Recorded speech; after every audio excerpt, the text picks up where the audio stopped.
Vivimos en una cultura que idolatra el éxito y sataniza el fracaso. Entonces, éxito para nosotros, como hacíamos la broma recién, es ganar la copa. Si no, fracasamos, aunque hayamos llegado a la final. Éxito es colgar el diploma en la pared, no solo estudiar y abandonar unos meses antes. Está bien, el éxito, entendido humanamente, es tener logros, y el fracaso es no llegar a cumplir esos logros. Pero en el reino de Dios, el resultado no suele ser la cuestión. Si nos va bien o nos va mal en términos humanos, a veces a la vista de Dios es indistinto. El éxito en el reino divino, insisto, no es ganar o perder, es obedecer. Un detalle casi infantil. Pero cuando se nos escapa este detalle infantil, es cuando nos frustramos porque decimos: Dios me envió a hacer tal cosa, yo pensé que iba a estar 10 años haciéndolo y estuve 3 meses y Dios me sacó de ahí. ¿Qué hice mal? Nada, obedeciste. Uno va a las Escrituras y entiende que cuando uno tiene que obedecer a Dios, hay cosas que aparentemente pueden salir bien o aparentemente pueden salir mal. Sin embargo, uno está obedeciendo y eso se llama mayordomía. Se trata de sacar el máximo provecho al tiempo y al talento y al tesoro que Dios te ha dado exactamente donde Él te colocó, donde te encuentres. Y aquí lo que yo creo es la definición de éxito en la Biblia, que es cuando estás donde Dios te puso, eres fiel y te mantienes allí aunque no veas resultados. Por eso la gran pregunta es: ¿Dios te mandó o no te mandó a hacer lo que estás haciendo? Porque si éxito son las multitudes, todas las iglesias grandes necesariamente son bendecidas por Dios y las pequeñas no sirven. Lo cual sería una locura pensar eso. Puede haber un pastor con una iglesia pequeña al cual Dios no llamó, pero también puede haber un pastor con una multitud al cual tampoco Dios llamó. Por eso, multitud no es sinónimo de llamado de Dios, ni escasez de gente es sinónimo de falta de bendición. Tener mucho dinero en el banco no significa tener la bendición divina. Donald Trump es millonario. La Madre Teresa no tenía $1. Entonces, ¿qué es estar en la voluntad de Dios? ¿Un automóvil nuevo? ¿Cuántos delincuentes, cuántos narcos manejan autos 0 km, autos del año? ¿Cuántos narcotraficantes a los cuales le va aparentemente bien? ¿Son exitosos? Y sí, en términos humanos lo son. Ahora, ¿serán exitosos en su vida, en su hogar, en su integridad, en lo que nacieron para hacer? Ahí donde la cuestión empieza a bifurcarse y donde nos damos cuenta que si tienes éxito en lo incorrecto, fracasaste. Pero si fallas haciendo lo correcto, lograste el éxito. Lo voy a decir otra vez para el Twitter. Si tienes éxito en lo incorrecto, has fracasado. Si fallas en lo correcto, si te equivocas haciendo lo que Dios te mandó, has tenido éxito. Aunque digas: pero yo no vi fruto. ¿Y quién dice que Dios te manda por el fruto? ¿Y si los frutos no se ven hasta que después que te mueras? Si estás haciendo una obra que pertenece a un gran engranaje que no puedes ver porque obviamente no eres Dios. ¿Cuántas veces un jefe de compañía o un presidente de la República hace un cambio, un enroque en el tablero de sus Fuerzas Armadas, de su Senado? Y claro, el senador que es cambiado o el soldadito que es reasignado piensa: está loco el presidente, ¿por qué me cambió? Porque no ve el panorama general. Yo suelo contar siempre un testimonio, y digo siempre porque hasta lo he puesto en los libros, que alguna vez de niño escuché que me pareció extraordinario. Las Asambleas de Dios envían un misionero a Nueva Guinea, a una isla llamada Papúa. Y este misionero, además de ser predicador, es médico. Él abandona la carrera de medicina para predicar en Nueva Guinea y es enviado, comisionado por las asambleas. Llega a la isla y el cacique, el que comanda la tribu, le dice que ahí no podrá predicar nunca a Dios, que ellos tienen sus propios dioses y que si va a hablar de Dios, él va a ser decapitado. Así que ante esa invitación tan sutil, decide el misionero cerrar la boca, pero tiene un plan B. Recuerda que él es médico y le dice: ¿pero podría ejercer la medicina? El cacique de la tribu le dice que sí. Podría vacunar a los niños, atender a las que están de parto, traer medicinas del continente, pero nunca jamás hablar de Dios. Y si lo ven con una Biblia, lo decapitarán. Así que informa a las asambleas de Dios cuál es la nueva situación. Y las asambleas le dicen, quédate porque tarde o temprano han de cambiar de opinión.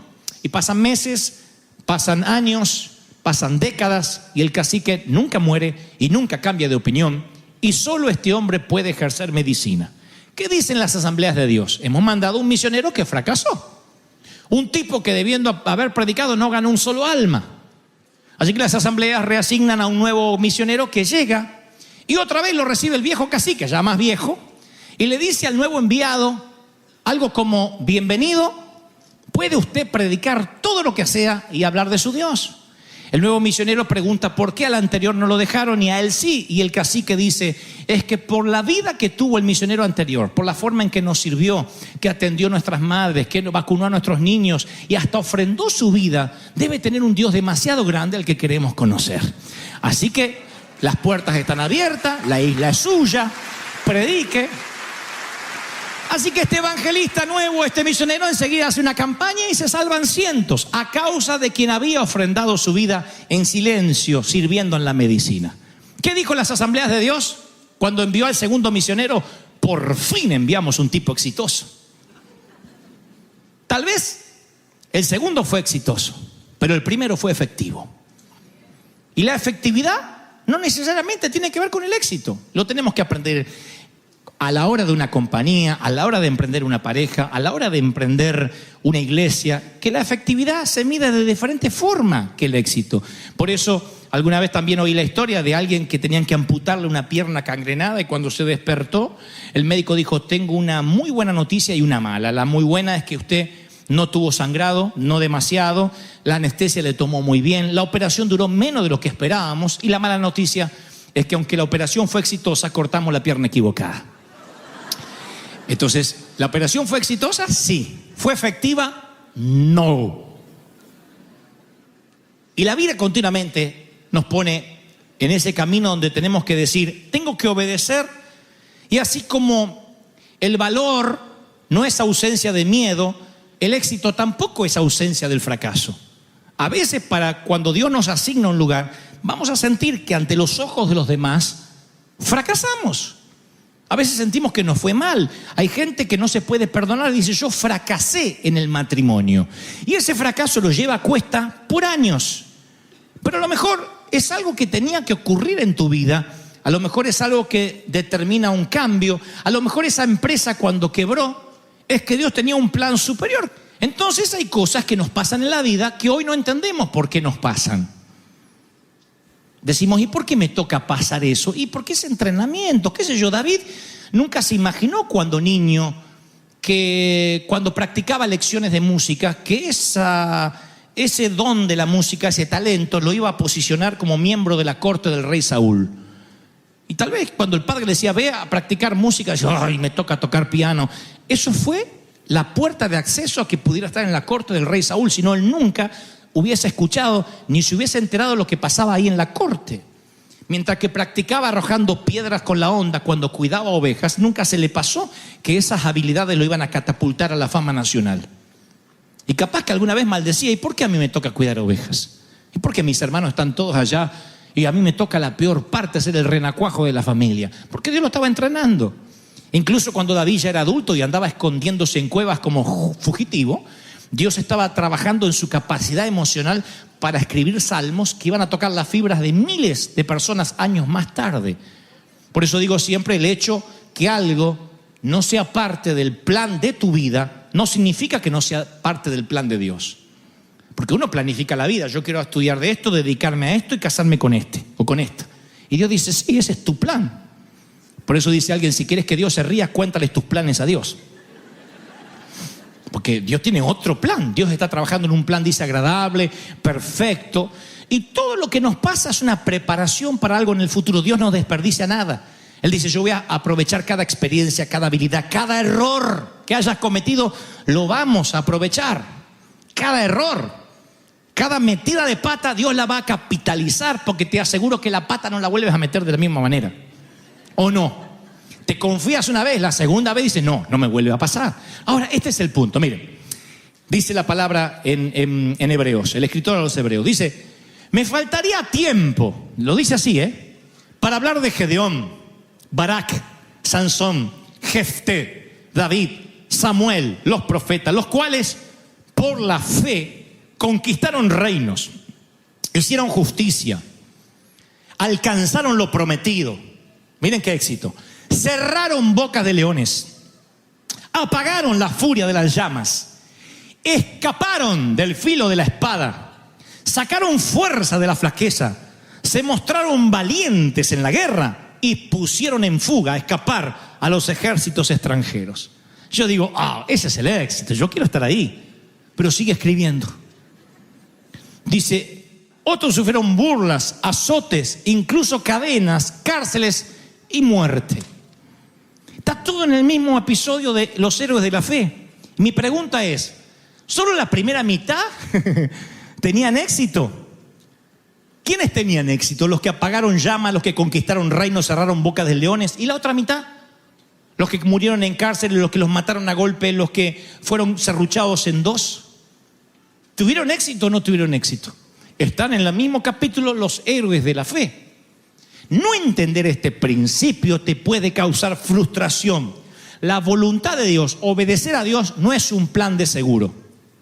No es una aseguranza como la que le sacamos al automóvil. Choqué, pero gracias a Dios estaba asegurado. Fracasé, pero gracias a Dios estaba asegurado. Acá no hay seguro en esta tierra. La voluntad de Dios puede que sea un plan peligroso. Podría ser que te maten, dice la palabra. ¿Y eso de qué serviría? Bueno, si Dios recibe la gloria, misión cumplida. La recompensa que vamos a recibir en la eternidad va a ser mayor que la temporal que tengamos acá. Todo se reduce si donde estás es la voluntad de Dios. Si estás obedeciendo, eso se llama mayordomía en todas las cosas.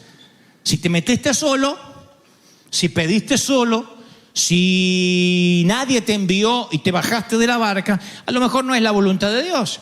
Y a eso se reduce la diferencia entre el éxito y el fracaso, que Dios nos habló también la semana pasada. Presten atención a esto. La Biblia, hay un pasaje en las Escrituras en Jeremías que ningún otro episodio bíblico es tan personal para mí como este. Es mi base para el ministerio de toda la vida. Me pertenece a mí y yo le pertenezco a Él. El mismo llamado. Siento como si fuera mi llamado. Fue lo primero que leí cuando era chiquito y nunca más volví a olvidarlo. Es cuando el Señor le dice a Jeremías, antes de formarte en el vientre, ya te había elegido. A mí eso me trajo una tranquilidad bárbara, porque siempre pensé que fue una noche de avivamiento del viejo no planificado. Así que se ve que Dios le subió la temperatura al viejo porque me tenía que formar. Antes de que nacieras, continúa diciendo el Señor, ya te había apartado. ¿Qué significa apartado? No estás en el montón. Eso me dio otra tranquilidad más grande, porque siempre pensé que era parte de los Goebbels, de todos los locos borrachos que estaban ahí. Sigo siendo parte de los locos, pero astemio. Pero ahí está. Te había nombrado ya antes de que nacieras como profeta para las naciones. O sea, Él decidió formarme, porque uno piensa que se formaron solos. Si yo me hubiese formado solo, primero me hubiese puesto otra cara. Pero Dios antes ya lo había planificado. Y después dice, y antes que naciera, ya cuando estabas en el vientre, para que no quede en duda, el concepto se repite. Yo ya tenía un plan contigo. Tu destino, Dante, fue antes de ti, fue escrito tu guión antes de que nacieras. Antes que fueses concebido, Dios tenía un guión para mi vida. Y la ironía del destino es que rara vez uno descubre eso cuando nace, cuando es chiquito. A veces uno lo descubre de grande. A veces uno se da cuenta que nuestro legado a lo mejor empieza a expandirse cuando ya somos adultos. Uno piensa, si fui gestado por Dios, ¿por qué de niño ya eso no lo supe? A veces andamos errantes por la vida, pensamos que somos un accidente simplemente porque alguien violó a nuestra madre. Otros pensamos que somos un accidente porque un método preservativo falló. Otros piensan que son un accidente porque tienen cara de accidente. Y dice, esto tiene que ser un accidente. Cuando se mira en el espejo dice, tengo que ser un accidente. Y el Señor dice, no. Tú naciste con un propósito. Tú dices, ¿y cuál es mi propósito? Ese es el éxito, descubrir el propósito. Descubrir para qué naciste. No descubrir cuál es tu éxito, sino descubrir para qué naciste. A lo mejor naciste para inspirar, a lo mejor naciste para ayudar, a lo mejor naciste para consolar, a lo mejor es multitudinario lo tuyo, pequeño, pero hay un propósito, un guión que Dios escribió. No sé ustedes, pero oigan esta frase: antes que fuese formado en la panza de la vieja. Para mí eso me da una sensación de destino increíble. Es Dios diciendo, yo lo hice. Es mi derecho de nacimiento espiritual. Dios ordenó mis días, mis pasos. Y antes de que fuese concebido, Dios dijo, voy a ser uno como Dante. ¡Ah! Tengo algunas quejas cuando llegue allá, ¿no es cierto? Yo hubiese puesto menos nariz, más músculo, qué sé yo. Tantos que le sobran libras, me hubiese tirado unas para mí, algunas me hubiese tirado. Porque yo sufrí mucho por ser peso lástima. Te dicen, no, el que es flaco no sufre. Tu abuela, yo sufrí un montón. Yo siempre fui peso lástima. Ahora más o menos ya me importa 3 cuernos ser peso lástima. Pero cuando vas al high school, a la secundaria, mi peor hora era educación física. Porque decían natación y todo bien. Y yo salía con un shortcito así grandote así, que se me inflaba así como una boya marina cuando estaba en el mar. Era una porquería. Una vez el profesor me dijo, salga del agua, Goebbels, salga. Y yo salí así. Por eso predico con tanta autoridad moral. Porque yo sé lo que uno vive, salvando la distancia, el que es gordito, el que no tiene su estima relacionada con el físico, sino con lo que le pasó en la vida, con la pobreza, con las cosas que te faltaron, con la forma en que te trataron, con la manera en que te criaron, con lo que tuviste que ver. Eso afecta la vida adulta. Y uno dice, ¿y cuál es mi propósito? Si no, no habría suicidios. El suicidio no es otra cosa que una muerte que trata de buscar una explicación a una vida sin sentido. Lo que más le encuentran sentido es a una muerte antes que a la propia vida. No encuentran el destino. Y la iglesia le ha enseñado a las ovejas, o sea, a nosotros, nos ha enseñado por años que tenemos un destino en común, lo cual comparto. El destino universal, que es, así como compartimos una gracia común, una misma sangre que nos perdonó a todos, un destino común es pensar, actuar, amar y ser como Jesús. Ese es el destino que todos perseguimos. Si perseguimos ese destino común, vamos a dar lugar a una vida poco común. Vamos a hacer cosas milagrosas. El Señor nos va a contactar con gente que no pensábamos contactar. Vamos a experimentar milagros. Pero el objetivo de la vida no es solo que vayas, hagas o conozcas. El objetivo es llegar a ser como Cristo. Ese es el objetivo que todos coincidimos. Ese es el destino universal de los que somos salvos por la sangre de Cristo. Después hay otro destino, es para qué Dios te eligió desde el vientre de la madre. Cuando descubres para qué Dios te eligió, para qué Él permite que fuiste concebido, ahí es cuando entiendes el éxito bien entendido en los planes divinos. Dios me concibió para que yo sea el misionero que practique medicina en Nueva Guinea, y aunque nadie se convierta, para esto yo nací. Por eso Dios me mandó a estudiar medicina y yo me empecinaba en estudiar el Pentateuco. Yo quería ser predicador y yo entiendo que no fracasé, sino que estoy abriendo brecha para el misionero que va a venir después. Para esto fui concebido, para ser un buen médico en Nueva Guinea, que cuando siembre mi vida, el nuevo predicador coseche mi vida multiplicada en almas. Claro, entender eso no es fácil. Cuando te toca el momento de pasar angustias, tristeza, pobrezas, dices, ¿y esto en qué me suma? ¿Y ese fracaso en qué me sumó? A ver, ¿en qué me sumó? ¿Qué aprendí? ¿En qué me sirvió eso? En lo que te sirvió es que el Señor quiere que crezcas a su imagen y semejanza, pero el destino, así como la felicidad, no es algo que descubres buscándolo. No lo encuentras buscándolo. El destino lo encuentras buscando a Dios. Entonces, cuando tu destino te encuentra, buscas a Dios y tu destino te encuentra. Buscas al Señor y Dios dice, bueno, ahora vas a obedecer, vas a hacer lo que yo te digo y ¡pum! Tu destino te encuentra. Eso es lo fascinante de la vida. Entonces vuelvo al renacuajo que les contaba en la piscina o en la alberca de natación de la secundaria. Cuando tu estima está tan dañada, cuando te dicen que fuiste un susto, un retraso femenino y no un hijo esperado, eso trata de definirte a cómo te vas a parar en la vida. Entonces, cuando todo el mundo dice, ¿ves? No estás teniendo éxito, tú empiezas a creer y defines tu vida conforme el éxito humano. Por eso uno tiene que buscar a Dios y decir, Señor, ¿quién soy en ti? Apagar todos los sensores a oír las voces humanas y oír la voz de Dios. Esa es la pregunta que le vamos a hacer al Señor. ¿Quién eres en Él? ¿Por qué naciste? ¿Por qué estás en esta tierra? Tu destino no lo determina tu cónyuge. Ay, yo me hice a mi esposa, me hice a mi marido. No, no te hiciste. Cediste, amaste o no, pero tú no estás, tu destino no está ligado a tu cónyuge siquiera. Tu destino no está ligado a tus padres. Tu destino no está ligado a tus hijos. El destino es único. Tu destino está en la compañía que diriges, en la empresa para la cual trabajas, bajo el empleador con el cual estás, o no está tu destino ahí. Destino en el sentido que me pregunto si estás obedeciendo a Dios por estar ahí. Y cuando Dios te dice que te muevas de un país a otro y no sabes qué va a pasar en un año, ¿no les ha pasado eso, inmigrantes, a muchos de ustedes? ¿Y por qué viniste acá? No sé, sentí que tenía que venir. ¿Y qué te deparaba el destino? No sé, yo solamente obedecí a Dios. Sal de tu tierra y de tu parentela. Y me gustó lo de la parentela, dicen algunos, por eso me vine. Y pasan los años y pasan los meses y tu estatus legal no se arregla y tu compañía no despega y no logras comprar casa y dices, Señor, pasan los años y sigues soltero, soltera.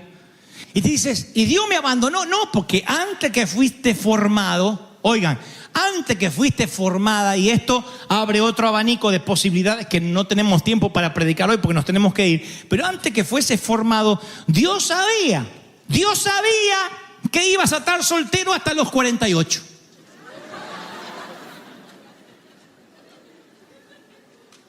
Eso se llama la soberanía de Dios. Dios sabía. ¿Por qué ibas a estar soltero hasta los 48? ¿Porque Dios dijo que sí y no te permitió casar? No, porque sabía que eras un cabezón, que ibas a dejar pasar oportunidades, que ibas a perder mucho tiempo. Dios sabía lo que ibas a hacer con tu vida. No le sorprende a Dios lo que vas a hacer. Antes de que te equivocaras, Dios ya sabe que te vas a equivocar. Por eso el Señor le dice a Pedro, Pedro, he orado para que tu fe no afloje, no decaiga, porque Jesús sabe que Pedro lo va a traicionar 3 veces, lo va a negar. Eso es lo que le está diciendo Jesús. Yo sé que te vas a equivocar, yo sé que tu compañía va a quebrar, yo sabía que te iban a engañar, yo sabía que tus hijos te iban a dar la espalda en este momento, pero el Señor me dice, aún así, el éxito no es ser más rico, tener la familia ideal, ni vivir en una mansión en Beverly Hills. El éxito es hacer lo que yo te mando, permaneciendo fiel hasta que el destino, como a David, cuidando ovejas, te encuentre y diga, he aquí serás rey de Israel, porque la unción ha venido sobre ti. ¿Cuántos dicen amén? Alguien tiene que decir amén, aleluya. ¿Lo están recibiendo, sí o no? Sé como Cristo, sé tú mismo. Ese es el doble destino. Ser como Cristo y ser uno mismo también. Y el Espíritu Santo ayer me mostraba que el Señor iba a traer de lugares muy lejanos, de países muy lejanos, a personas que han sentido y han cargado con frustraciones por presuntos errores por años, que no se han podido perdonar los errores, las equivocaciones. ¿Por qué, Señor? Si pudiera volver atrás, arreglaría eso, cambiaría aquello. Y el Señor me dice, no. ¿Qué entiendes por éxito? Todo lo que te tuvo que pasar, te tenía que pasar. No lo reconoces o quizás no lo logras ver, pero eres una mujer distinta luego del divorcio. Estás fuerte. Lógico que a los 15 no soñabas con estar divorciada a esta edad. Ni a los 18 te propusiste contraer cáncer a los 40. Ni que te extirparan los senos a tu edad o que perdieras un hijo. No era la planificación, hablamos de eso, es un plan B del Señor, es un plan que no estaba en tu cronograma de vida, ¿no? pero pasa.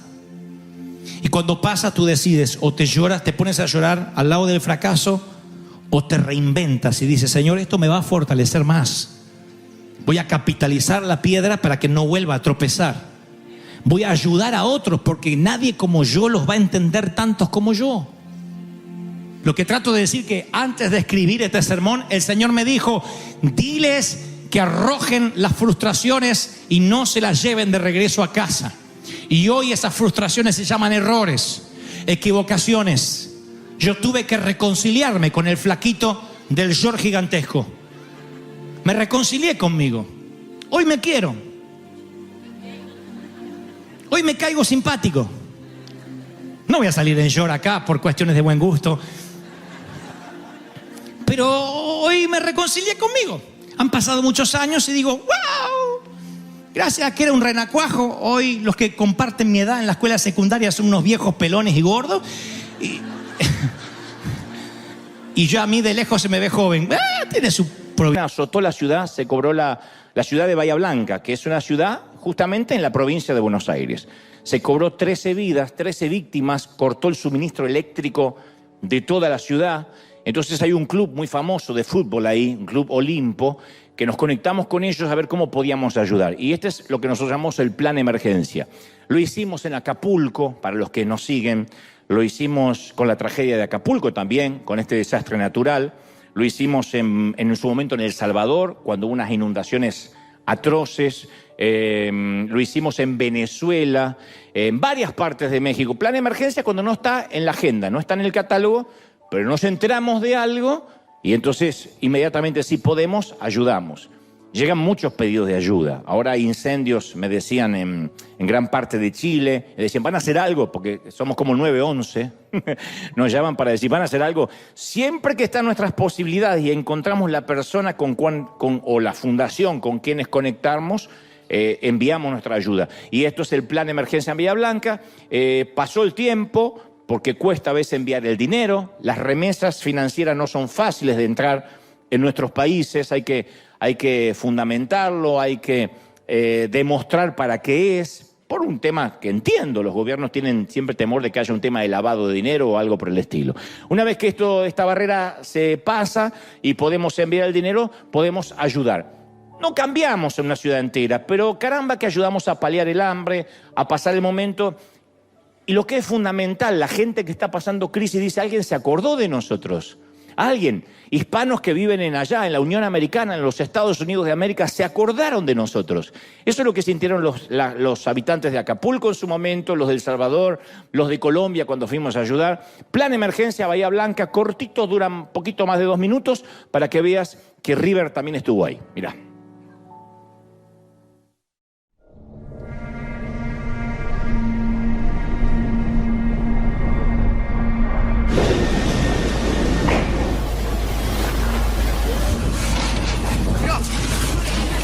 Este es el drama de las personas que perdieron absolutamente todo. A formidable thunderstorm in the city of Bahía Blanca.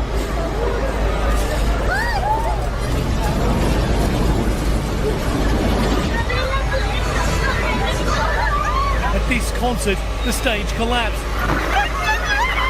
The winds were so powerful, passenger planes were blown across the tarmac.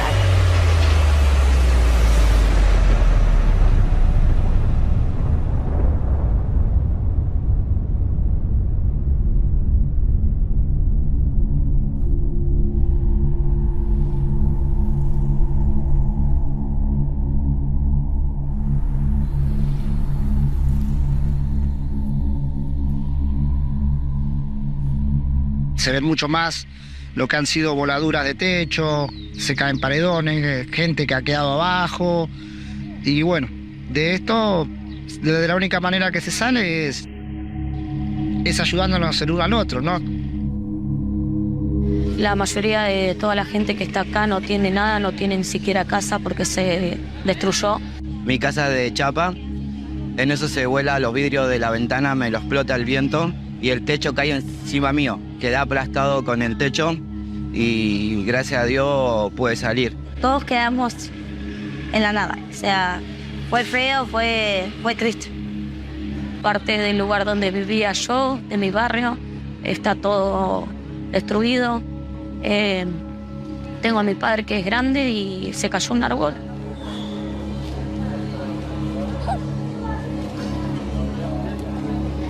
Perdón. Pero todo esto me está sofocando. El estar acá, el vivir esto y estar viva y tener a mis hijos vivos, eso estoy muy agradecida, pero hay que empezar de nuevo.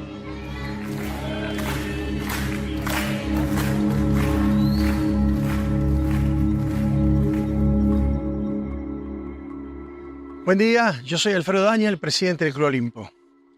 Olimpo es el club más importante que tiene nuestra ciudad y el sur argentino, por su rica historia deportiva, tanto sea en fútbol, en básquetbol, en natación, en vóley.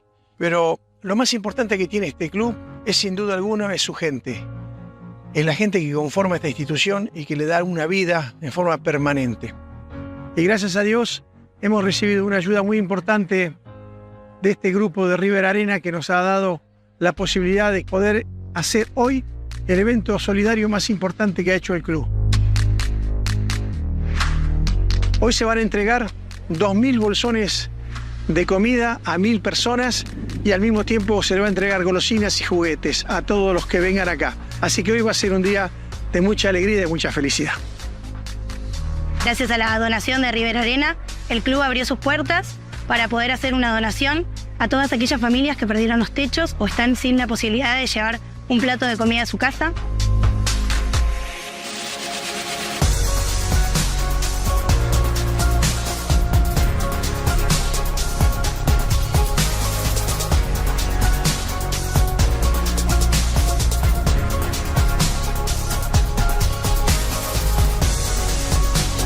Quería darle las gracias a River Arena, un saludo a toda la gente de Bahía y a toda la gente de Argentina, que esto es iglesia.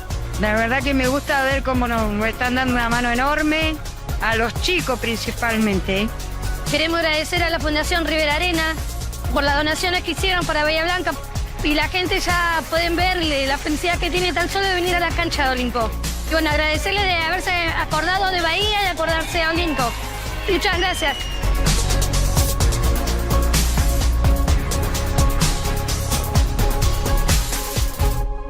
Esa es tu semilla, tu siembra. Yo decía hace un ratito antes de conectarnos que el valor agregado que tenemos en River es que todo el mundo sabe dónde va la ofrenda, dónde va la semilla, dónde van los diezmos, y eso es algo maravilloso. No digo que todo el mundo lo tenga que hacer, pero en nuestro caso nos da mucho resultado de decir, no solo Dios bendice al dador alegre, sino que todos los recursos siempre son administrados para bendecir gente. No solo en nuestro caso en Uganda, en la India, en México, en donde tenemos misiones, sino que también en sitios donde de pronto una ayuda les demuestra de que hay gente que los ama. Eso es lo importante. Porque aquí no necesariamente se les termina necesariamente predicando, sino que se les dice Dios los ama. Pensamos en ustedes, Jesús está con ustedes, Dios no los olvidó. Y ese es el mayor mensaje. No se predica explícitamente, pero sí de esta manera, y esto demuestra más que nunca que somos iglesia. Y por cuanto lo hicimos por los pequeñitos, lo hicimos por el Señor. Así que felicitaciones, gente, por haber sembrado, y felicitaciones a los que mandan la semilla desde cualquier parte del mundo. Bahía Blanca, firme, no aflojen, ¿eh? Muy bien, ¿estamos listos, gente amada, sí o no? Muy bien. Esta semana leía acerca de un extraño fenómeno que suelen experimentar los presos que son encarcelados por un periodo significativo de tiempo. Resulta que cuando quedan en libertad tienen un síndrome que muchos de ellos tienen como dificultades para adaptarse a la vida en el exterior.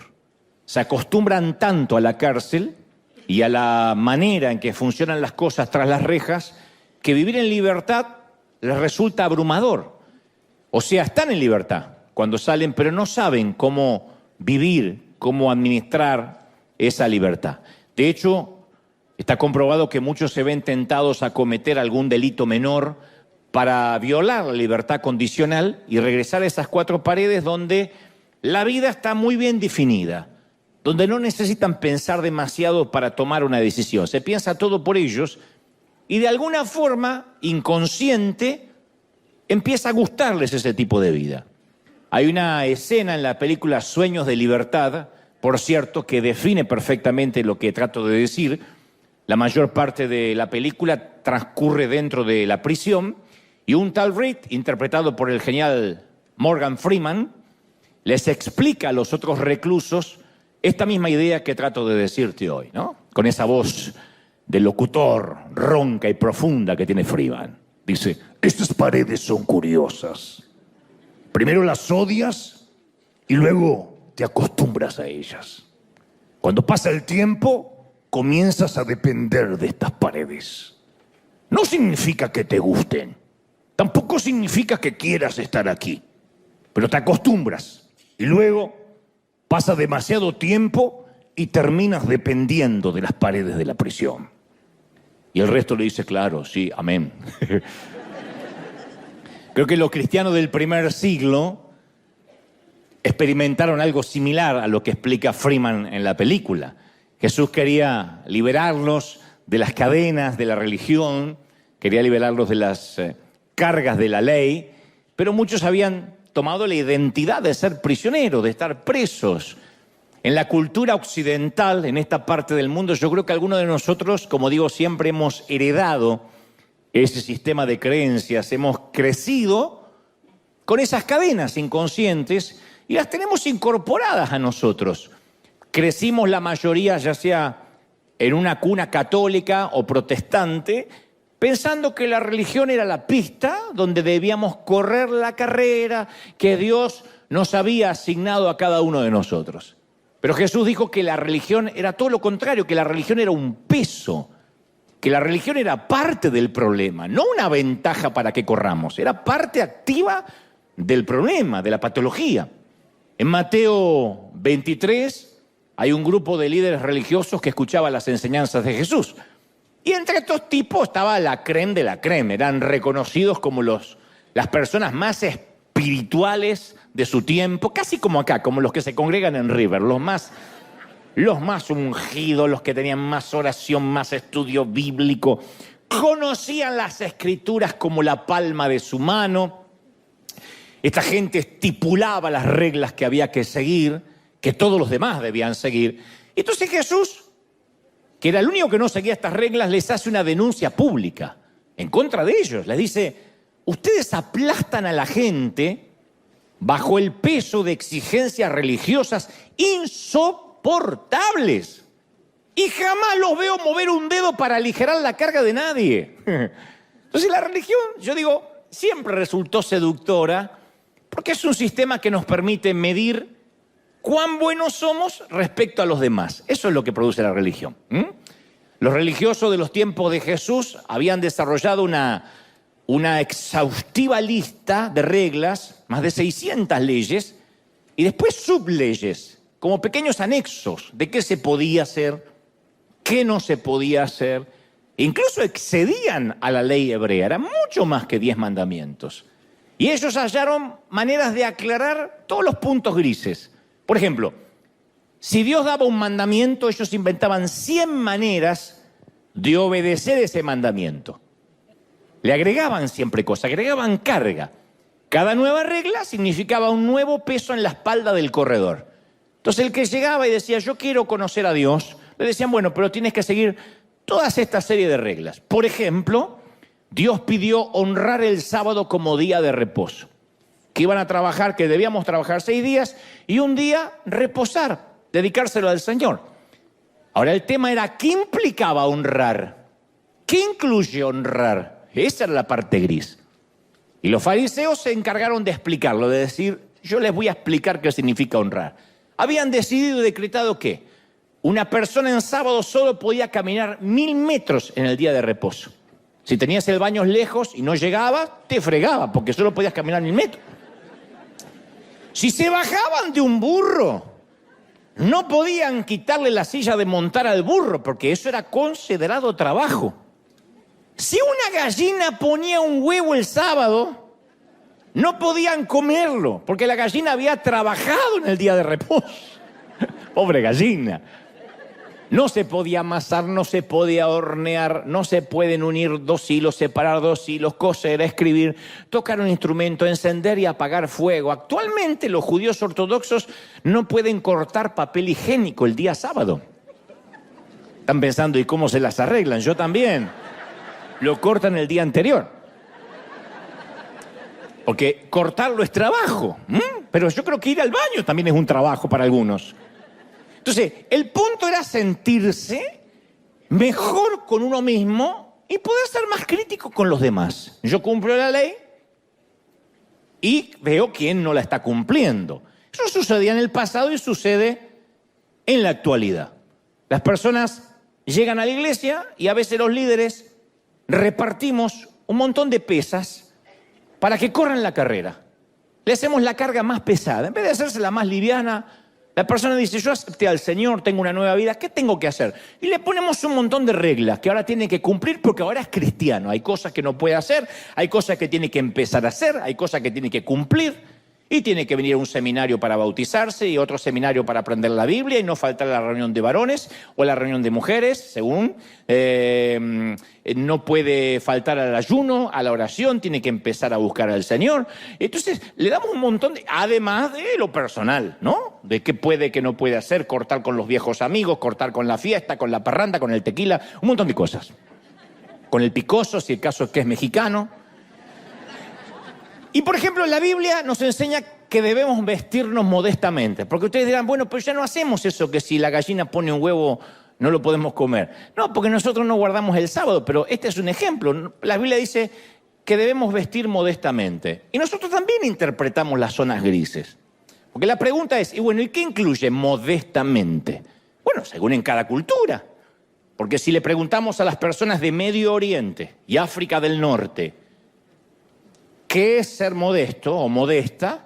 Ellos dirían que cualquiera de nuestras mujeres occidentales de sana doctrina, que usan falda larga y muestran su cabello, serían comparadas a una prostituta.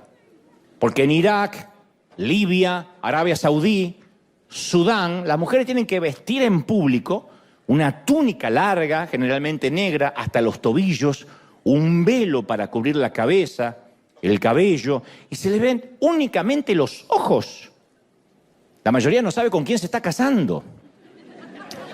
No sabe si es la chica o el suegro que está disfrazado. Ahora, sin embargo, en Occidente, al igual que los judíos en la época de Jesús, nosotros tenemos que definir qué es vestir modestamente. Es decir, bueno, hay sitios que dicen que las mujeres, por ejemplo, no usen pantalones, que los vestidos no sean muy ajustados, que las faldas nunca estén por encima de la rodilla. Nosotros tenemos que definir las zonas grises, como hacían los judíos. Otro ejemplo, la Biblia nos enseña que no debemos permitir que ninguna palabra corrompida salga de nuestra boca. ¿Cuáles son exactamente esas palabras corrompidas? Porque hay muchas palabras mexicanas, muchas son tan creativos. Muchas palabras españolas. No saben cómo yo sufro cuando me toca ir al viejo continente, España. Que para mí son insultos groseros. Son insultos. Y otras palabras argentinas que para mí no significan nada malo. Pero que yo las he probado de decir y avergüenzan y sonrojan al extranjero. Y dicen, no digas esa grosería. Y para el argentino no es una grosería.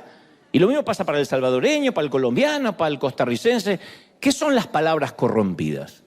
Tampoco podemos tomar el nombre del Señor en vano, pero sí podemos decir, ay, my gosh, my goodness.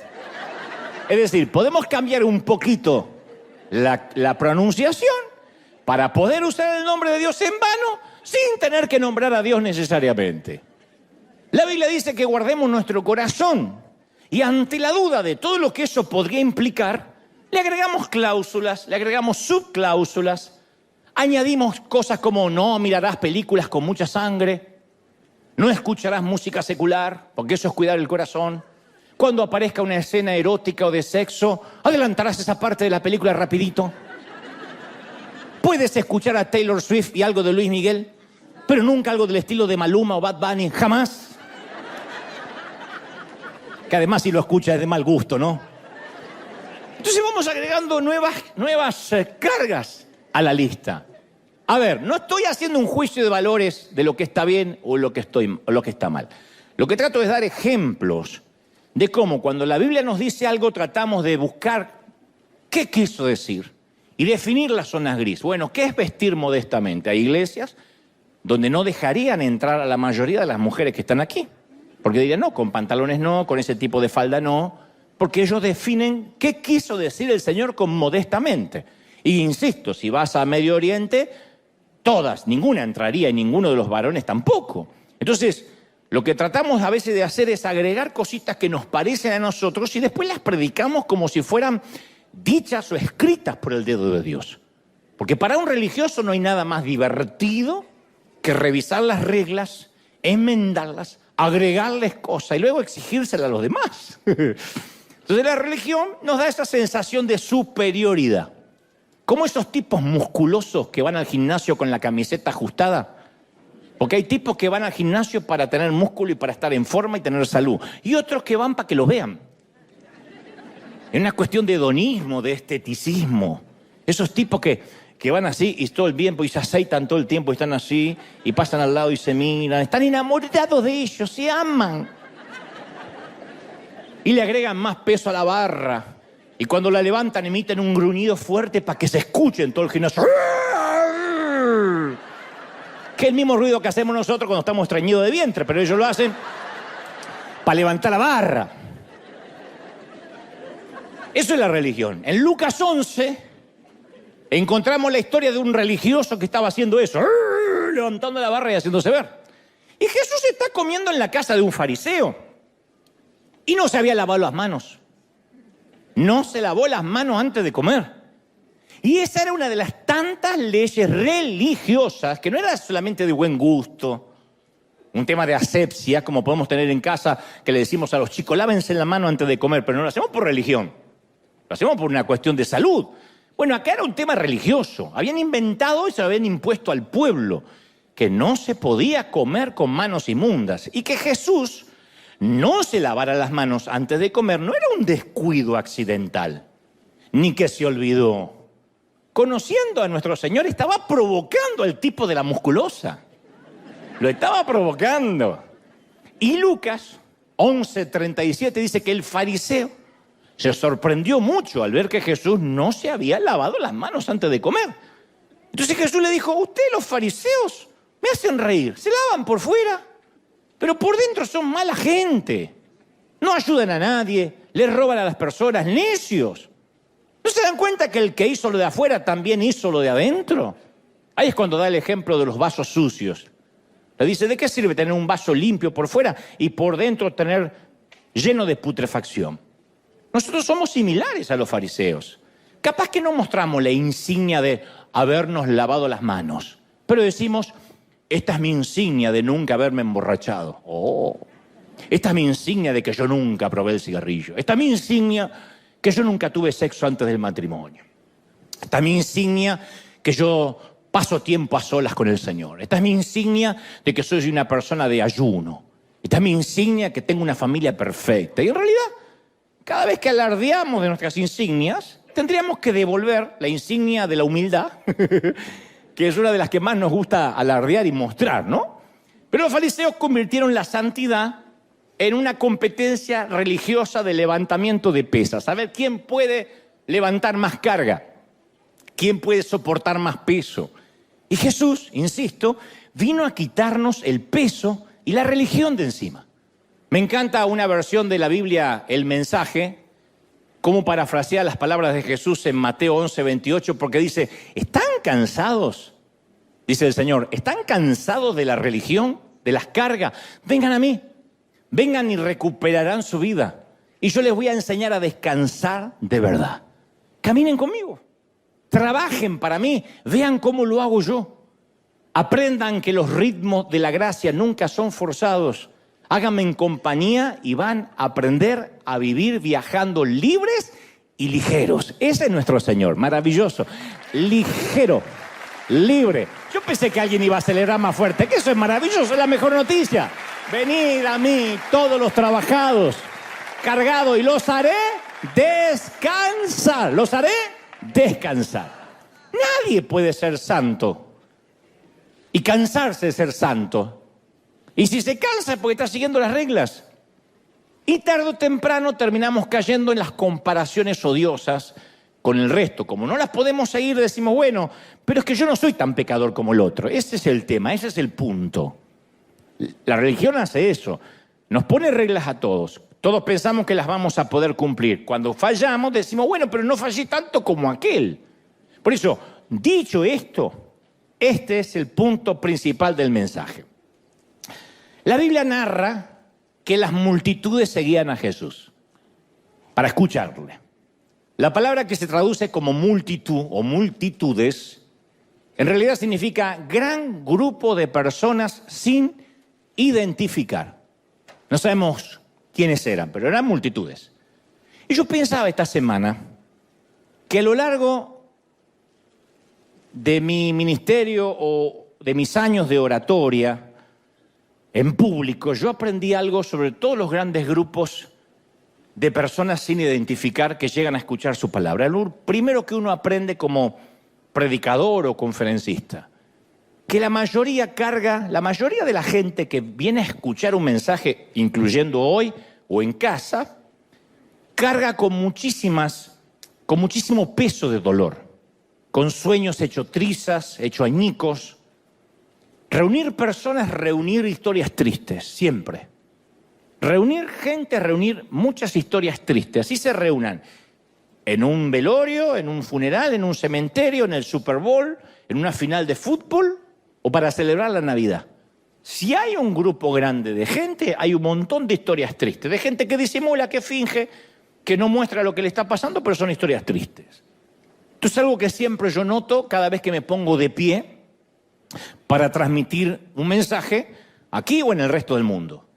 Y cuando digo historias tristes, no me refiero a un mal día en la oficina, en la cafetera no te anduvo, o nos rayaron el auto, se nos mojó el celular, o agarramos mucho tránsito de regreso a casa. No, yo hablo, porque esos son incidentes molestos que nos pasan a todos, que sabemos que pasan los días y serán anécdotas menores y hasta motivos de risa, que se nos mojó el celular, gracias a Dios, porque entonces me decidí a comprar el otro. No, yo me refiero a cuando nuestra hija está en cuidados intensivos tras un grave choque con el auto y no estamos en la sala de espera diciendo, bueno, en algunos días nos vamos a reír de esto. No te vas a reír nunca de esto. O cuando vamos camino al cementerio y sabemos que nuestra vida ya no va a ser nunca más la misma sin esa persona. El tiempo va a sanar las heridas, pero no te vas a reír de este momento caminando al panteón.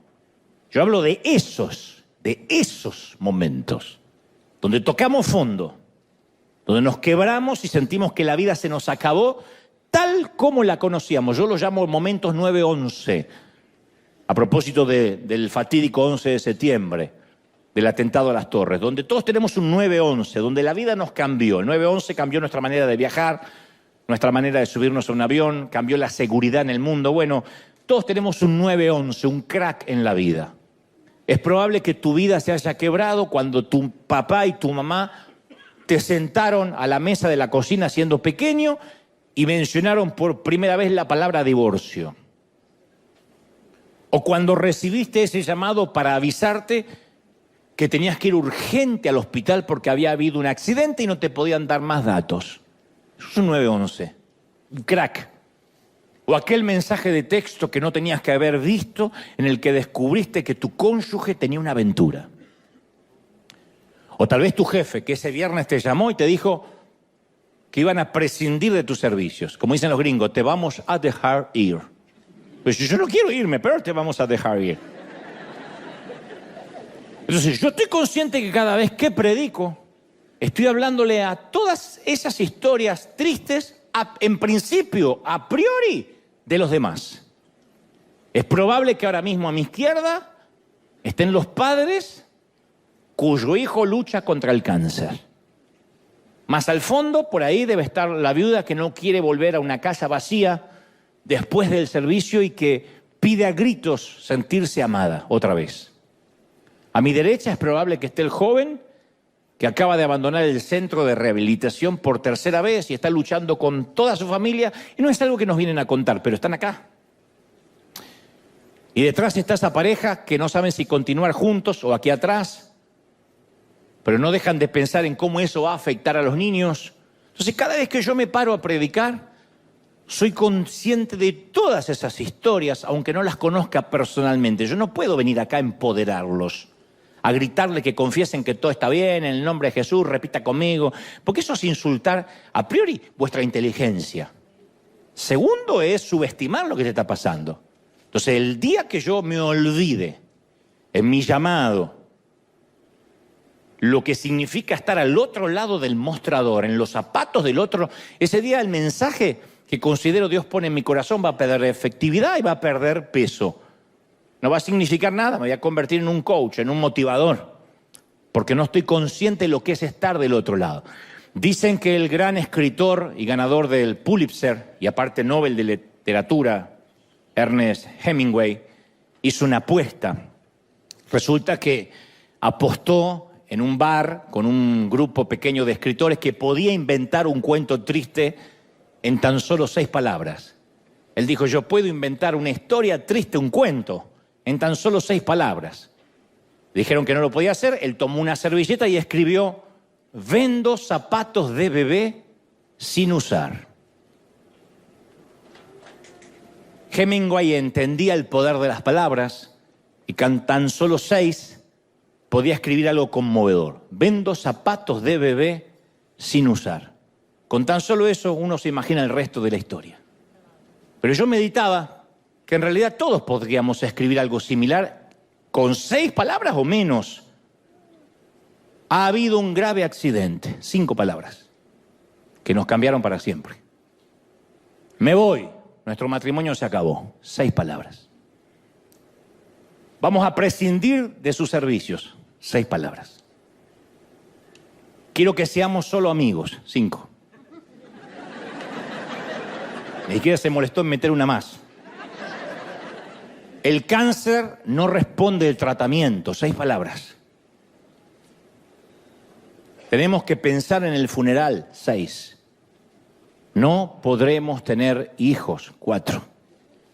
Entonces todos tenemos una historia triste de 6 o incluso menos palabras que nos definen, que uno ya llena los espacios vacíos y se imagina el resto.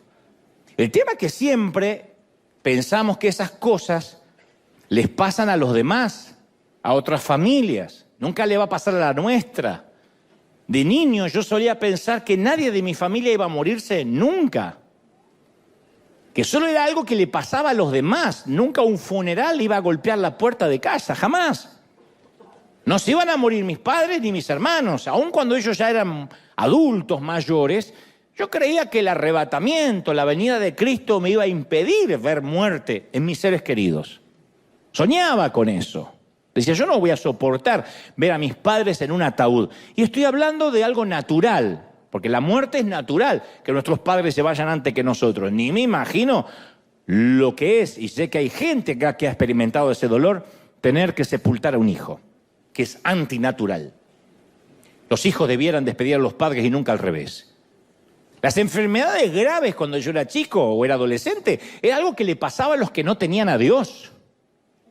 O porque en su defecto algo malo habían hecho. Entonces cuando nos enteramos de una tragedia del vecino de la esquina que volviendo de la costa marplatense o viniendo de las vacaciones había tenido un accidente, habían muerto sus hijos al instante, decíamos, bueno, eso les pasa porque salieron a la calle sin oración. Eso les pasa a los mundanos. Y de pronto nos enteramos que le empieza a pasar a gente piadosa. Un día nos enteramos que misioneros, que no solo se supone son gente piadosa y buena, sino que están cumpliendo un mandato divino, de pronto sus hijos tienen un accidente o una enfermedad o contraen una peste. Ahí es cuando nos parece que nada hace sentido porque creíamos que podíamos dividirnos nosotros, los creyentes, y los demás. Los que nunca nos pasa nada y los demás. Que eso es lo que hace la religión. Venga a River y si usted se congrega acá, usted va a prosperar, va a tener su auto del año, va a tener buen crédito, se va a casar con la persona ideal, su esposa no va a tener madre, usted va a ser feliz. Y la vida no es así. ¿Pero por qué hacemos eso? ¿Por qué pensamos eso? Porque se debe a que los demás siempre son gente sin identificar. Como dije alguna vez, los demás son gente sin rostro. Yo te cuento algo que quizás ignorabas o ignorábamos. Cada año mueren de hambre 15 millones de niños en el mundo, en el globo. Son 40.000 niños por día. Un estadio repleto de niños se muere por día. Son 30 niños que mueren cada minuto. 30 niños por minuto. ¿Cuántos minutos llevamos acá? Imagínate los niños que ya se han muerto. Y este no es el problema. El problema es que no sabemos cómo se llaman ni quiénes son. Lo único que conocemos son las cifras. Y como dijo alguien, las cifras insensibilizan. Las cifras son solo estadísticas. Cada 21 segundos muere un niño por haber tomado agua contaminada o en su defecto por desnutrición. ¿Alguno de nosotros no pudo dormir anoche pensando en eso? ¿Alguno se fue preocupado y dijo, yo no puedo estar mirando Netflix o, no sé, comiéndome una pizza o yéndome a la cama, cuando en este momento cada 21 segundos muere un niño por tomar agua contaminada? ¿Alguno de nosotros nos quitó el sueño? No. Para ser honesto, no. Debería, sí, pero no nos quita el sueño. ¿Por qué? Porque ninguno de ellos es nuestro niño. Pasa allá lejos. Había un periodista argentino llamado García que decía que fue el que fundó un importante multimedio en Argentina, Crónica, para los que son de allí, que él decía, en el periodismo existe solo la teoría de la proximidad. La teoría de la proximidad es que entre dar una noticia de una bomba en Medio Oriente que dejó un montón de víctimas o que hay ratas bajo tu tapete, la gente va a preferir saber primero esto último. Porque es tu tapete y son tus ratas. Lo demás es una bomba que sí, pobre gente, pero está allá lejos. Aparte es un problema de los demás. A lo que a nosotros nos quita el sueño es que escuchamos que había ratas caminando en las paredes. Eso nos quita el sueño, ¿no? Que hay una bomba en Medio Oriente. Eso pasa lejos. Porque nunca sostuvimos en nuestros brazos a un nene que está agonizando de hambre, por lo general. Nadie en nuestra familia, creo, murió a causa de beber aguas contaminadas. La mayoría no conoce a nadie cercano que haya sido secuestrado, un niño o una niña secuestrada y vendida como esclava o esclavo sexual. Sabemos que eso pasa, pero por lo general no nos ocurre a nosotros. Entonces es muy fácil ignorar el sufrimiento cuando no se tiene un nombre, cuando no se tiene un rostro, cuando le pasa a la otra gente, que seguramente no deben tener a Dios en el corazón. Es como cuando nos alertaban allá en el 2018, fines del 18, que estaban un montón de chinos muriendo a causa de una enfermedad rara llamada COVID. ¿Qué pensamos todos? Bueno, son chinos. Siempre tienen alguna enfermedad nueva. Aparte pasa en China. ¿Qué va a llegar hasta acá? Los chinos son muchos, viven lejos, son todos parecidos.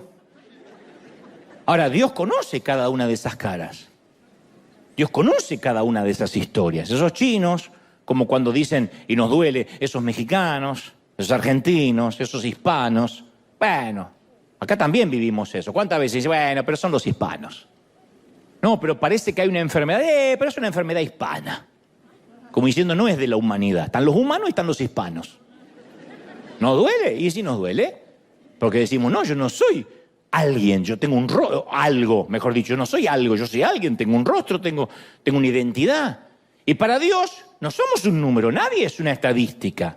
Cada una son personas, son hijos con un nombre, con un rostro. Por eso digo siempre, cómo te ama el Señor y conmueve hasta lo profundo del corazón, porque uno se siente que Dios nos conoce, sabe quiénes somos.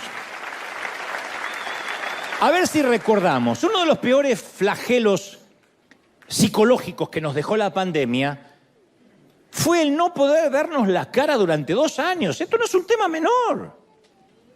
Parece que las mascarillas fue casi el efecto colateral, casi inocuo de la pandemia. Pero no, 2 años, casi 2 años tratando de sonreír con los ojos, hablando más alto de lo que deberíamos, respirando menos aire puro. Hagan memoria lo que era subir un avión a un bus, a entrar a un mercado, nos fuimos olvidando los gestos cotidianos. Fue un espanto. Fue un espanto el tener que hablar con un mesero, con un empleado del banco, una cajera y no saber qué transmitía su rostro. Porque la mayor pérdida que nos impuso la mascarilla fue la de la sonrisa, porque la sonrisa es el elemento que acerca a las personas, que da confianza, que da credibilidad. Caramba, que lo saben los políticos, siempre se sacan fotos sonriendo, aunque sean el diablo encarnado. Por eso es una ironía y una locura haber visto a pastores predicar con tapabocas, o a adoradores y músicos con la cara tapada. Entonces, luego de que pasa la pandemia, nos quedó una sociedad mucho más triste, mucho más desconfiada, una sociedad mucho menos empática. Aquel que crea que la pandemia solo fue eso, una pandemia, no entendió que el mundo cambió tal como lo conocíamos. Quedó una sociedad mucho más iracunda y menos empática. De hecho, había un síndrome que muchos no quieren ni querían sacarse la máscara, porque ya no tenían que sonreír. Porque ya no tenían que mostrar su cara, no tenían que maquillarse, no tenían que disimular y decía, yo me la voy a seguir poniendo de por vida. Hubo gente que necesitó un tratamiento psicológico, terapia para sacarse la máscara. Porque ya no hay que simular, ya no hay que poner una expresión facial para agradar al otro, ni siquiera lavarte los dientes si no quieres. Por eso hay tanta gente que luego de la pandemia no quiso regresar a las iglesias. Claro, porque algunos le tomaban la temperatura antes de entrar, las higienizaban con alcohol o los mandaban de vuelta si estornudaban. Entonces se genera, no. Entiendo la asepsia, entiendo la pandemia y el contagio viral, pero yo me sentí discriminado. Y a partir de ahí uno cierra el corazón. Se da cuenta que puede vivir sin la iglesia, sin congregarse, sin un pastor. Muchos se preguntan, ¿por qué luego de la pandemia muchas congregaciones nunca más volvieron a llenar sus asientos? Hay gente que desapareció. Y yo las entiendo, voy a ser un poco el abogado del diablo en esto, pero las comprendo. Gran parte de ellos se sintieron sin empatía, que les negaron la sonrisa. Yo sé que no tuvimos opción, pero eso es lo que la gente siente y uno no puede cambiar lo que siente. Entonces, cuando uno no puede ver el rostro de alguien, es simplemente o un enemigo o alguien que se murió, que quién sabe quién es, o seguramente estaría haciendo las cosas mal. Como sabrán, y es de conocimiento público, a mí me escriben mucho en las redes sociales y me dicen cosas muy feroces, muy hostiles, muy perniciosas. También me escriben lindos halagos, lo has cumplido, me dicen que soy un eterno joven, que es lo que más me gusta, y lo agradezco. Pero hay gente que escriben con tantas cargas de veneno que a mí me da mucha curiosidad en saber ¿quién es? Porque no es gente inconversa que no tiene a Cristo, no. Gente cristiana que tiene mucho veneno. Y de tanto en tanto, cuando tengo ganas y tiempo, entro en sus perfiles porque quiero conocerlo. En ese que me insulta. Y primero les veo el rostro, general. Por lo general, adusto, con las marcas visibles del trauma, del dolor, de la baja estima. En general, el que te critica generalmente tiene una foto en el perfil que está así. Como diciendo, yo sé que molesto en esta vida, pero ya me voy. Luego veo a lo que se dedican, qué tipos de fotos suben en la red, quiénes componen su familia. Me hace falta nada más un paneo, un vuelo de pájaro. Y casi siempre mi perspectiva cambia por completo. Porque nada lo desarma tanto a uno como descubrir el sufrimiento, la angustia, la estima baja que hay detrás de este tipo de gente. Cuando le ponemos un rostro al comentario venenoso, incluyendo al comentario venenoso, entendemos todo, hasta tenemos empatía. Decimos, tiene razón. Con esa cara, con esa familia, con esa suegra, yo también arrojaría veneno en las redes. Sería mi desahogo. ¿Cómo no se la va a agarrar conmigo? Comprendemos a ese religioso que condena. Que generalmente el religioso que condena es un niñito asustado detrás de una corbata muy grande. Generalmente son niños asustados, traumas que arrastran y ahora tienen un micrófono, un púlpito y atacan, o una red y la impunidad que le da cierto anonimato y ataca, pero detrás hay una persona asustada, con problemas, con traumas. Hay una pequeña historia que revela esto mismo. Dice que mientras que se peleaba la guerra civil española, George Orwell tuvo un encuentro con el enemigo que había ido a matar. El famoso escritor inglés Orwell había ido a combatir el fascismo. El fascismo es una ideología política, un sistema de gobierno totalitario de extrema derecha que se opone a la democracia y que inicialmente nació en Europa. El primer régimen fascista fue en Italia, la Italia de Benito Mussolini, la Alemania de Hitler, la España de Franco, y después algunos dictadores latinos, que siempre están copiando todo, copiaron el modelo. Saludo enorme a los chicos. Bueno, y Orwell relata que cuando iba a dispararle a un soldado fascista, se bajó el pantalón, quedó en calzones, y levanta los pantalones en alto así. Y Orwell dice, yo no pude dispararle debido a ese pequeño detalle de los pantalones. Porque yo había llegado ahí para dispararle a un enemigo, no a un hombre que sostiene en alto sus pantalones. Alguien que tiene en alto sus pantalones no es un enemigo, es otro ser humano igual que yo. Ese detalle hizo que no lo pudiera matar. Al verlo en calzones, pobre tipo, dijo, es un ser humano igual que yo. Eso es ponerle un rostro incluso al enemigo, al más feroz. Es alguien que sufre, es alguien que va al baño como nosotros, es alguien que se preocupa, es un niño, alguna vez fue el niño de alguien. La palabra dice que un día, camino a Jerusalén, Jesús quiso detenerse en una aldea samaritana y no lo recibieron bien. Y sus discípulos dicen siempre con esa manía que tenemos nosotros de ver los demás, los otros, la gente sin rostro, le dijeron, ¿no quieres que hagamos caer fuego del cielo y los destruyamos? ¡Oh, oh! Mirá vos, era Thor el tipo, era el Capitán América. ¿No quieres que haga descender fuego del cielo? Y pensaban que Jesús le iba a agradar la propuesta, porque lo habían rechazado a él. Que ellos adoptaron una posición en la grieta. Vamos a estar del lado de Jesús, che. Vamos a quemar a los demás, vamos a quemar a esa gente. Y Jesús se volvió y los reprendió. Y empezó a proteger a los samaritanos y a regañar a sus seguidores. Mirá qué extraño episodio. De hecho, el Nuevo Testamento está lleno de extrañas narraciones acerca de samaritanos. Jesús entabló cierta amistad con una mujer samaritana que se había casado 5 veces y que ahora convivía con un amante. Sana a 10 leprosos y solo el samaritano regresa a agradecer. Con toda la intención, Jesús hizo del samaritano el héroe de su parábola más famosa. Y en los tiempos de Jesús los samaritanos vivían muy cerca de sus primos judíos. Y tenían similitudes, pero se odiaban los tipos. Para los judíos los samaritanos eran mala palabra.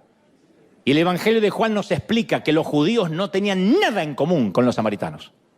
Y yo digo siempre, por sorprendente que parezca, yo he descubierto que los grupos más cercanos tienen las enemistades más fuertes.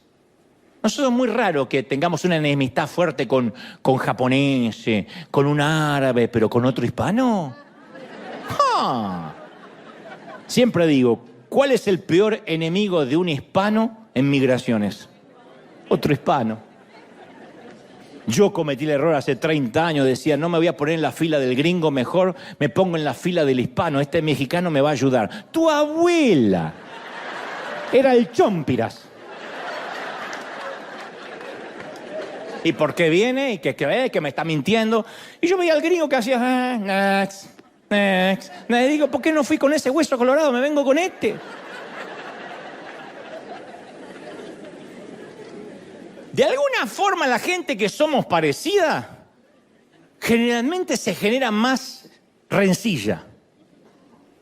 Mucho más que dos grupos opuestamente distintos. Cuando los fariseos querían insultar y ofender a Jesús, decía, ¿no tenemos razón, Jesús, en decirte que eres un samaritano y estás endemoniado? Y Jesús rechaza la acusación de estar poseído, pero no dice nada con el insulto racial. Él dice, no estoy poseído, pero nunca se defiende con eso de que eres un samaritano. Porque nunca odiamos a quien tiene una religión extraña, pues no lo entendemos. El problema radica cuando nos peleamos quién de nosotros, los evangélicos, tiene la exclusividad de Cristo, quién es el dueño de la verdadera franquicia. Y este es profeta verdadero, aquel es medio falso, este no es el verdadero. De ahí surgen las divisiones de la doctrina. Bueno, pero este no es el punto.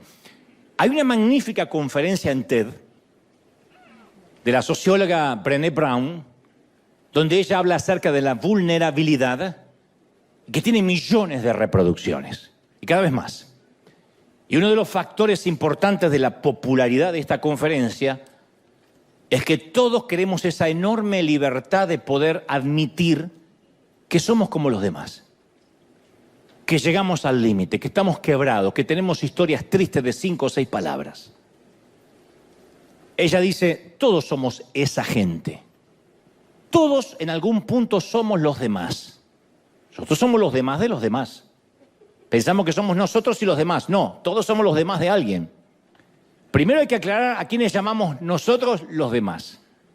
Los demás son esa gente en quien no confiamos mucho, esa gente de la cual sentimos lástima, con quienes no dejamos que jueguen nuestros hijos, esa gente a la que le pasan cosas malas porque en algo raro deben andar, esos que no queremos como vecinos, que decimos, ay, no puedo creer, somos de un hispano.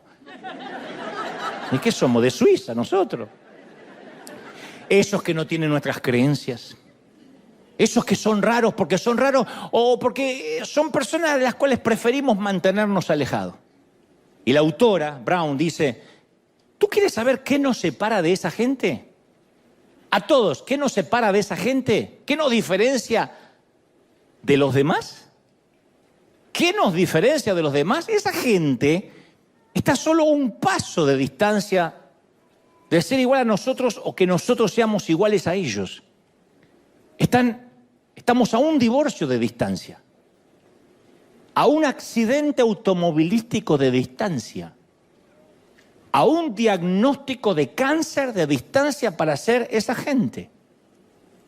Lo único que por el momento nos separa de esa gente es quizás un hijo envuelto en drogas, que el nuestro no y el de ellos sí, un diagnóstico de enfermedad mental que nunca llegó a nuestra familia hasta que llega, una violación, un hijo homosexual confeso, una borrachera, una noche de sexo sin protección, una aventura amorosa.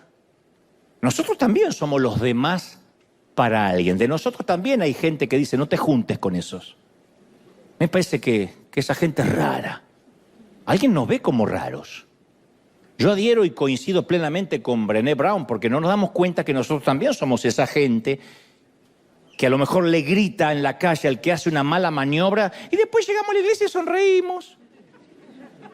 Somos esa gente que se endeuda tan solo para poder aparentar que podemos comprar lo que todavía no podemos pagar. Somos esa gente que desprecia a los que son diferentes y decimos, los gringos a veces son discriminativos. Y nosotros también discriminamos, consciente o inconscientemente. No queremos ya vivir en un barrio donde hay gente como nosotros. Fíjate qué manera de discriminar. Por lo menos el gringo discrimina al que es distinto. Nosotros decimos, no. Yo he escuchado a salvadoreños diciendo, no, ahí no voy. ¿Por qué? Está lleno de salvadoreños.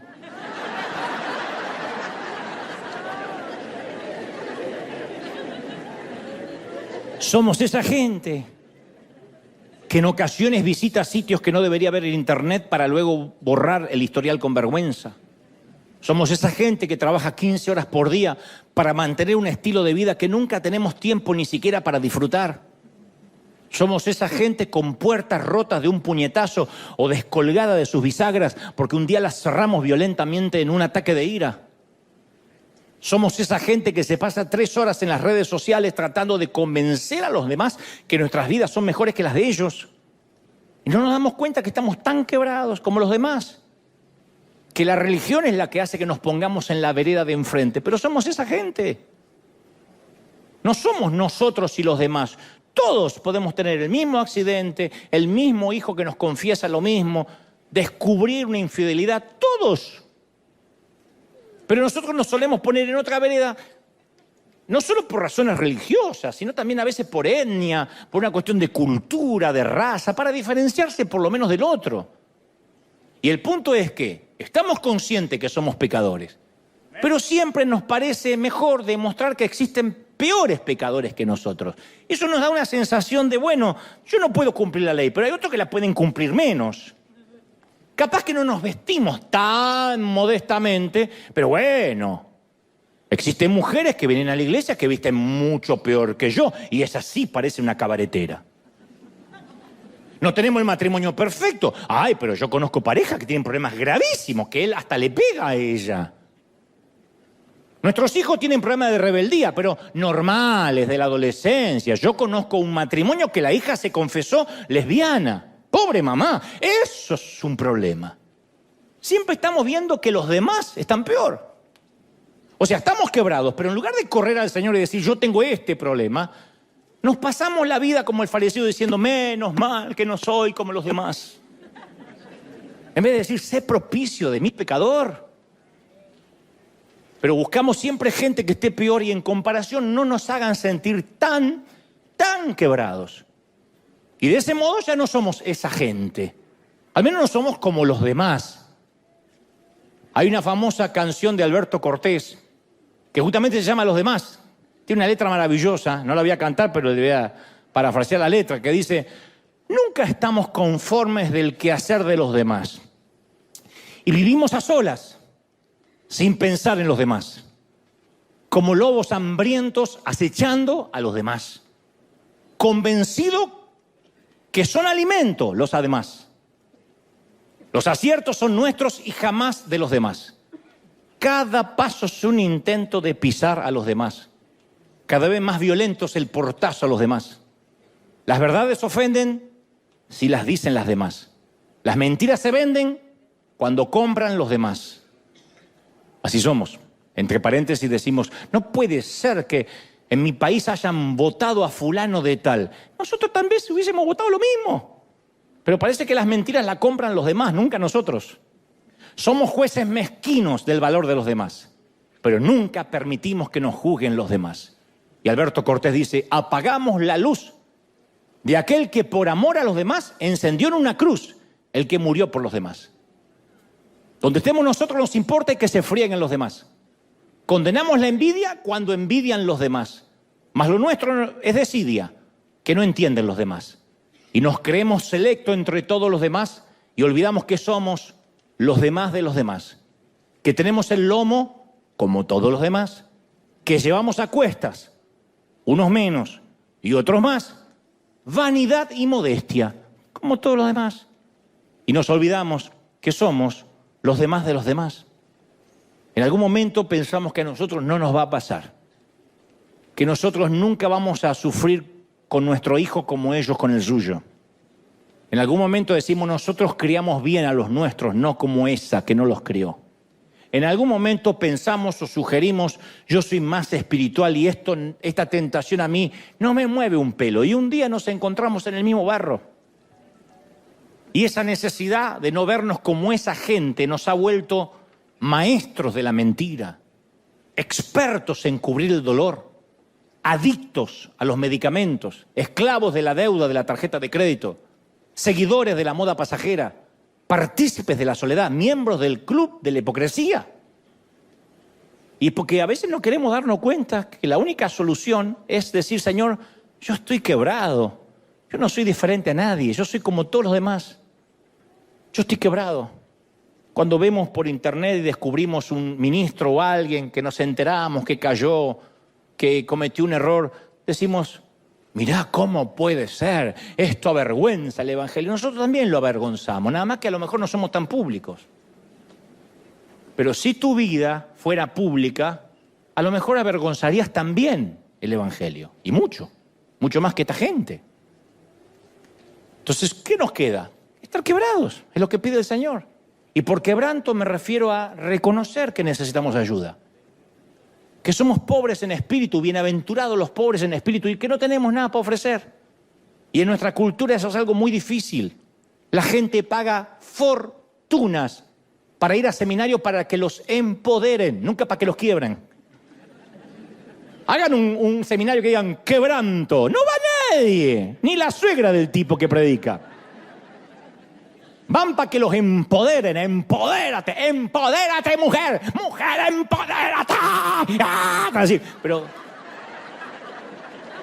Y salen empoderadas las Dora, las exploradoras, las profetas, las exploradoras.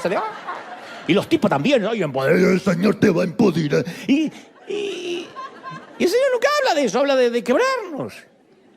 El quebranto nunca va a ser trending topic.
Walking through the city, lights flicker out. Silence screams from broken souls, no doubt. Concrete jungle traps us grinding down. Lost in the echo, shadows pull me drown.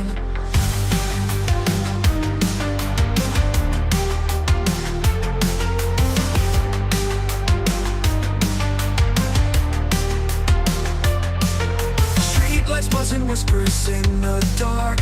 Neon shadows glowing, leaving marks. Pavement breathes out stories old and cold. Past and future twisting, all unfold.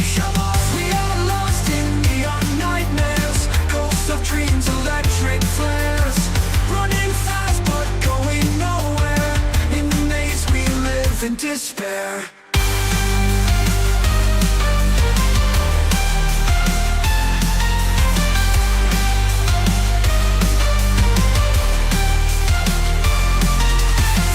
Rise mechanical and raw. Vocal cords electric through the straw. Wires tangled, clenching like a vice. Heartbeat sings with thunder, rolling dice. Falling stars and shattered glass confound. Broken mirrors scattered on the ground. Synthetic whispers tell us we're alive, but the ghosts of dreams begin to thrive. Hearts electric, pulses racing. We're lost in time, no way we'll ever learn. Haunting melodies, they fade away, but the memories are here to stay.